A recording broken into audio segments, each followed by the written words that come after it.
Canal FICBio apresenta do livro Telares Essencial, 6º ano. Unidade 1 Planeta Terra. Capítulo 3 Hidrosfera. Água no planeta. 1. A água no planeta. Você já viu como o planeta Terra pode ser estudado por meio da identificação de suas camadas. A camada sólida mais superficial da Terra, chamada litosfera, é formada pela parte superior do manto e pela crosta. Cerca de 71% da superfície da Terra é coberta por água. Do volume total de água no planeta, aproximadamente 97% está nos mares e oceanos, em estado líquido. Você já deve saber que a água dos mares e dos oceanos é salgada, ou seja, contém muitos sais minerais, entre os quais o mais comum é o cloreto de sódio, principal componente do sal de cozinha. Mas de onde vêm os sais que deixam a água do mar salgada? À medida que os rios percorrem os continentes, eles carregam sais que se soltam das rochas, se dissolvem na água e acabam lançados no mar. Ao longo de milhões de anos, esse processo tornou os mares cada vez mais salgados. A água do mar não é apropriada para o consumo humano, isto é, ela não serve para beber, cozinhar nem para ser usada na indústria ou na irrigação de lavouras. A água que pode ser consumida é aquela encontrada nos rios, nos lagos e nos reservatórios subterrâneos, os chamados lençóis de água, lençóis freáticos ou águas subterrâneas. Como vimos no capítulo 2, existe muita água infiltrada nos espaços entre as partículas do solo e entre as rochas do subsolo. Esse tipo de água apresenta uma concentração de sais muito inferior à da água do mar e é chamado água doce, pois não tem gosto salgado. Essa água corresponde a pouco menos de 1% do total de água do planeta. É a água que, depois de tratada, pode ser usada na agricultura, na indústria e no consumo doméstico para beber, para cozinhar e para a higiene corporal e a limpeza. Pouco mais de 2% da água do planeta encontra-se no estado sólido, em forma de grandes massas de gelo, as geleiras, nas regiões próximas aos polos e no topo de montanhas muito elevadas. Essa água, que contém poucos sais, também é doce. Veja o gráfico da figura 3.4. Ele mostra que, para cada 100 litros de água no planeta, cerca de 97 litros são de água salgada e 3 litros de água doce. Desses 3 litros, aproximadamente 2 litros estão congelados. Então, sobra apenas cerca de 1 litro de água doce no estado líquido para cada 100 litros de água disponíveis no planeta. Água e vida. Você já deve saber que a ingestão de água é fundamental para a nossa saúde. Nos seres vivos, a água é o componente que existe em maior quantidade. Nos seres humanos, por exemplo, ela corresponde, em média, a cerca de 70% da massa de uma pessoa adulta. Isso significa que, em um indivíduo de 70 kg, quase 50 kg são água. Uma parte da água do corpo humano provém dos alimentos, como frutas, verduras e outros vegetais. Outra parte é obtida na ingestão direta de água e de outros líquidos, como sucos de fruta. E por que a água é tão importante para a vida? No interior dos seres vivos, ocorrem diversas transformações conhecidas como reações químicas. Dizemos que ocorre uma transformação ou reação química quando uma substância se transforma em outra. Quando um pedaço de papel ou a parafina de uma vela queimam. Por exemplo, esses materiais se transformam em novas substâncias, como o gás carbônico e o vapor de água.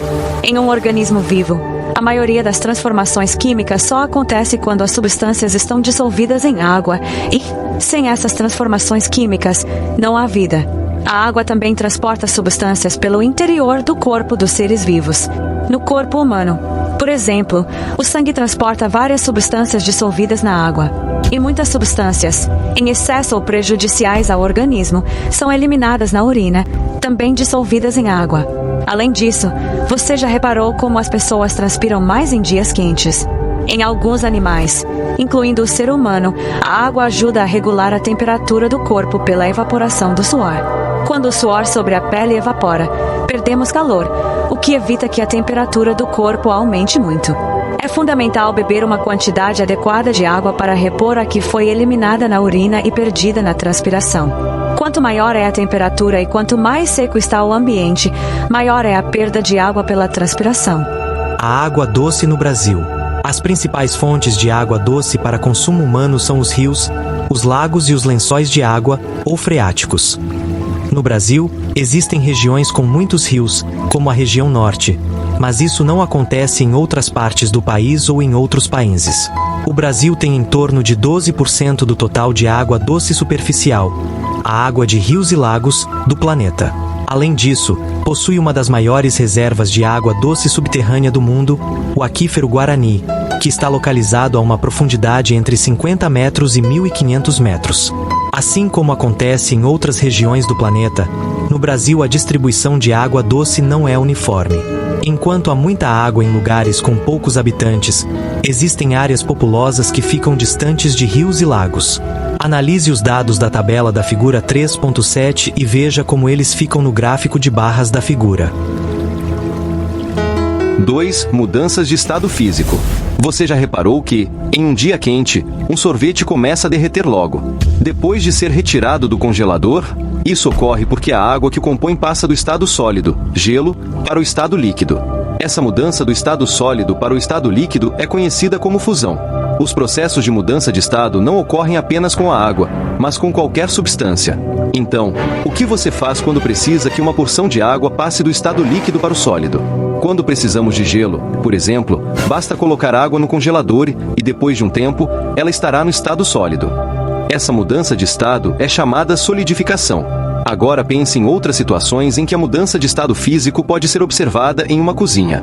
Quando um adulto prepara alimentos usando fogão, é necessário prestar muita atenção, porque a água da panela pode secar e, com isso, a comida queimar e grudar no fundo dela. Como você explicaria essa situação? Com o aquecimento, a água da panela transforma-se em vapor e mistura-se à atmosfera, passando para o estado gasoso. A passagem da água ou de qualquer outra substância do estado líquido para o estado gasoso é chamada vaporização. A vaporização pode acontecer de formas diferentes. Quando a água é aquecida, ela pode chegar a um ponto em que ferve, e uma parte dela rapidamente passa para o estado gasoso em um processo chamado ebulição. A fervura se caracteriza pela formação de bolhas na água. A ebulição é uma forma rápida de vaporização. A vaporização também pode acontecer mais lentamente. Quando a roupa seca no varal, por exemplo, a água passa do estado líquido para o gasoso sem que haja fervura. É o processo de evaporação. A evaporação é uma forma lenta de vaporização. Agora faça a seguinte experiência. Pegue um copo seco e encha-o com água gelada. Depois, observe-o durante alguns minutos. Você perceberá a formação de gotas de água na parte de fora do copo, como mostra a imagem. De onde você acha que vem essa água? Será que ela atravessou o copo? Se você enchesse um copo com água à temperatura ambiente, a parte externa dele ficaria molhada? Se você verificar o nível da água, verá que ele continua igual, mesmo depois de se formarem as gotas na superfície externa. Quer dizer, não foi a passagem da água que molhou a superfície externa. Perceba que você está arriscando alguns palpites para explicar o aparecimento da água fora do copo. Os cientistas também arriscam palpites, ou, em linguagem científica, eles formulam hipóteses e depois fazem observações e testes, experimentos, para verificar se suas hipóteses estavam corretas. As gotas de água do lado de fora do copo formam-se porque o vapor de água que existe no ar entra em contato com a superfície do copo, que está a uma temperatura mais baixa. O vapor então passa para o estado líquido, isto é, condensa-se, formando as gotículas. Condensação, ou liquefação, é a passagem da água ou de qualquer outra substância do estado gasoso, ou de vapor, para o estado líquido. Você também pode observar a condensação se soltar o ar pela boca sobre um vidro ou espelho. O vidro vai ficar embaçado. São gotículas de água formadas por condensação. O vapor de água que sai misturado ao ar que você expira se condensa ao entrar em contato com o vidro, que está em temperatura mais baixa. Mas é só esperar um pouco para que essa água sobre o vidro embaçado evapore. Talvez você já tenha observado a condensação em outra situação em casa. Alimentos cozinhando em uma panela fechada liberam vapor de água que se condensa em contato com a parte interna da tampa, recobrindo-a de gotas de água. É a condensação também que produz a nuvem que sai de uma panela ou de uma chaleira com água fervendo. Essa nuvem é formada pela condensação do vapor de água que sai da panela ou chaleira e entra em contato com o ar mais frio. Você já observou que certos produtos para perfumar o ambiente, instalados nos banheiros, por exemplo, vão diminuindo de tamanho com o tempo? Isso acontece porque eles passam diretamente do estado sólido para o estado gasoso. Essa passagem do estado sólido para o gasoso e vice-versa é chamada sublimação. A sublimação também ocorre nos países mais frios, onde neva. Nesses países, parte da neve sublima, ou seja, passa diretamente para o estado gasoso, sem a transição para o estado líquido. A imagem apresenta de forma esquematizada um resumo das mudanças de estado físico, usando a água como exemplo. Note que a água no estado gasoso não é visível. Você sabia que a água que foi bebida por um animal e incorporada nele, no futuro, fazer parte de um rio ou das nuvens? Ou que a água que está no mar pode em outro momento chegar ao topo das montanhas e congelar? As transformações de estado físico acontecem o tempo todo na natureza, como veremos a seguir. 3. O ciclo da água. A água circula na natureza e muda de estado físico. Ela passa pelos rios, pelos mares, pelo solo, pela atmosfera e pelo corpo dos seres vivos. É o ciclo da água, também chamado de ciclo hidrológico. Aos poucos, a água de oceanos, rios, lagos, pântanos e solos evapora e passa para a atmosfera. A água que as plantas retiram do solo também passa por mudanças de estado. Pelo processo da transpiração, ela sai pelas folhas da planta na forma de vapor e passa para a atmosfera. O processo pelo qual a água da superfície terrestre evapora, juntamente com a passagem da água ao estado de vapor pela transpiração, principalmente das plantas, é chamado evapotranspiração. Os animais também lançam água no ambiente, pela respiração, a vapor de água no ar expirado, pela transpiração, suor, pela urina e pelas fezes. Quando o vapor de água se condensa na atmosfera, pode formar as nuvens ou a neblina, que são compostas de gotas de água tão pequenas que as correntes de ar são suficientes para mantê-las flutuando. As nuvens também podem conter cristais de gelo. A chuva pode ocorrer quando muitas dessas gotículas se agrupam e formam gotas maiores, que são mais pesadas e, por isso, caem. Parte da água da chuva cai nos rios, nos lagos e nos oceanos. Os rios levam a água para os oceanos. Outra parte se infiltra no solo e pode ser absorvida pelas plantas ou chegar a uma camada mais profunda de rochas, que não deixa a água passar, formando os lençóis freáticos. Essa água subterrânea, por sua vez, percorre a camada abaixo do solo, chamada subsolo, e pode atingir rios, lagos e mares. Ela também pode aflorar naturalmente em alguns pontos da superfície do solo e formar as fontes ou nascentes de água. Ou pode ser retirada dos poços escavados pelo ser humano. Como economizar água? Se, por um lado, a quantidade de água doce disponível no mundo é pequena e sua distribuição é desigual, por outro, não é possível viver sem esse recurso. Como vimos, a água é usada para beber, cozinhar, para higiene pessoal e para limpeza.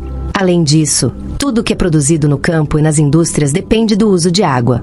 No Brasil, a água também é usada na obtenção de energia elétrica, em usinas conhecidas como hidrelétricas. Isso significa que, quando falta água, pode faltar também a eletricidade necessária para iluminar residências, escritórios e hospitais, para refrigerar e conservar alimentos, para ligar aparelhos elétricos, entre outros. A preservação dos rios, lagos e represas depende de medidas públicas, tomadas pelos governos, como a proteção de matas e florestas. Mas também existem ações individuais que cada um de nós pode tomar para evitar o desperdício de água. Veja a seguir algumas dessas medidas. Reduzir o consumo de bens desnecessários. A produção de roupas, calçados, eletrônicos e todos os demais bens consome muita água. Evitar o desperdício de alimentos. Todo alimento produzido depende de água, solo, combustível e trabalho. Quando evitamos o desperdício, é possível economizar muitos recursos, incluindo a água. Consertar imediatamente os vazamentos de água. Uma torneira pingando pode desperdiçar mais de 40 litros de água por dia. Não deixar a torneira aberta sem necessidade, por exemplo, enquanto escovamos os dentes ou ensaboamos a louça. Ficar no banho somente o tempo necessário. Um banho de chuveiro de 15 minutos gasta quase 300 litros de água. Se diminuirmos o tempo de banho para 5 minutos, o consumo cai para 95 litros. Além disso, podemos fechar o registro do chuveiro enquanto nos ensaboamos. Manter a válvula da descarga regulada. É mais adequado que o vaso sanitário tenha uma caixa acoplada. Esse tipo de caixa libera cerca de 6 litros de água a cada descarga, enquanto a válvula pode gastar 20 litros por vez. Utilizar vassoura e balde com água em vez de mangueira na limpeza de calçadas e lavagem de carros. Regar os jardins e as plantas nos horários mais frescos do dia, pela manhã ou à noite, o que reduz a perda de água do solo por evaporação. O canal de Ciências FIC-Bio agradece. Pedimos que se inscreva no canal. Recebemos doações pelo Pix. 859 92 23